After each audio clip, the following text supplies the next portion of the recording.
like we are less than a month to Primavera Sound.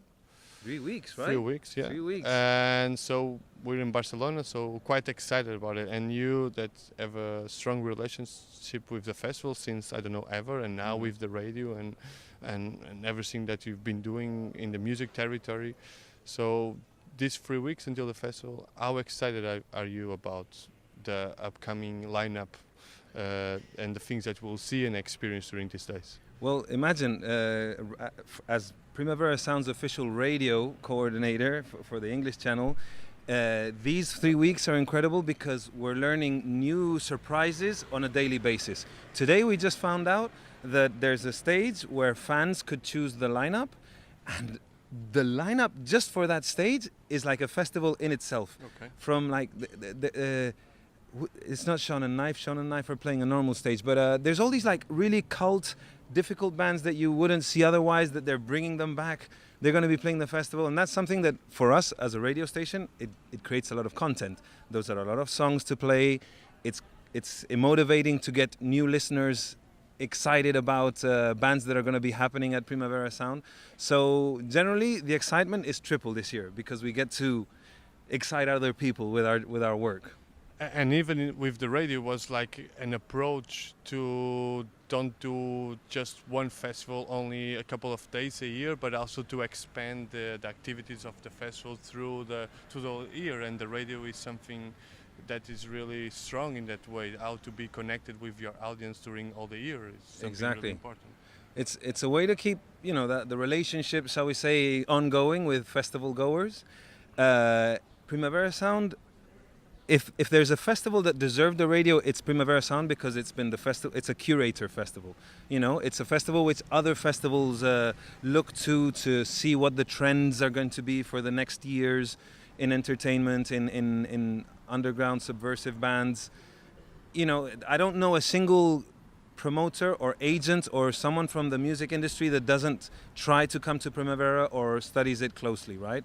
Because it's all about the lineups, really. So imagine having an entire year to explain why Lizzo is going to be the most important artist. You don't have to say it in one weekend. You have a whole 12 months to make her grow with the public consciousness. And I think you touched on a really interesting point about the Lizzo performance and all the comments and opinions that people have been building about the lineup. I remember in the beginning, since it was premiere, since it was showcased first time, we had this discussion of this conversation about this new normal and the impact of people that have been giving an opinion about the new normal. But now things change a little bit. No, how do you see that evolution going? It's the classical thing, no? When something is disruptive, there's always going to be a lot of backlash and resistance. In any kind of historical event where someone has put the fist on the table and said things have to change, no? And all we were asking for is just more gender equality on a lineup. That's it. But then people were. It's not about the gender. It's about the styles of music. For some reason, there's more female artists in the pop universe, shall we say, than maybe in the heavy metal scene or in the, I don't know, in more niche scenes. No, so this even year, in the rock and the classic rock, yeah. Even in classic rock, so the fact that there's more gender equality means there is a lot more pop, there is a lot more music made by independent artists who incidentally have found their media, their means through laptop computers, through technology. A lot of the critique that I heard and not just for Primavera Sound, it's happened nearly for the last 20 years. Whenever guitar music is threatened, the classic rock fans, they get a little bit edgy, right? And it is true. We've analyzed it, is that this lineup, there's a lot of this kind of music where it's different kind of electronic background music over vocals and stuff. Not the actual thought of having lots of musicians on stage, right? This is what a lot of people are lamenting. But after the blow, people reflected and it's like, you know what? It's not such a bad thing that Miley Cyrus is going to play Primavera, Suddenly guys were like, you know what? My daughter loves Miley Cyrus. And to see my daughter happy is the best thing in the world, So then all these like people who are really angry, all of a sudden they're chilling out a lot now. I imagine the same thing is happening with the Oporto lineup. Yeah. And by another hand, I think it's also interesting because the festival is now 19 years or almost 20 years, and it's also how do you say generation reconstruction of an audience. It's like you said, like rock and roll a few years ago was the thing. Now even technology has helped and everything, so there's a lot of change. But when you say that the festival has this impact of being a curator, how do you see that this also influenced other festivals? Look, there's another festival which it doesn't compete in dates, but it does have one of the strongest lineups this year. It's Mad Cool in Madrid. And they got heavily criticized because their lineup is very traditional.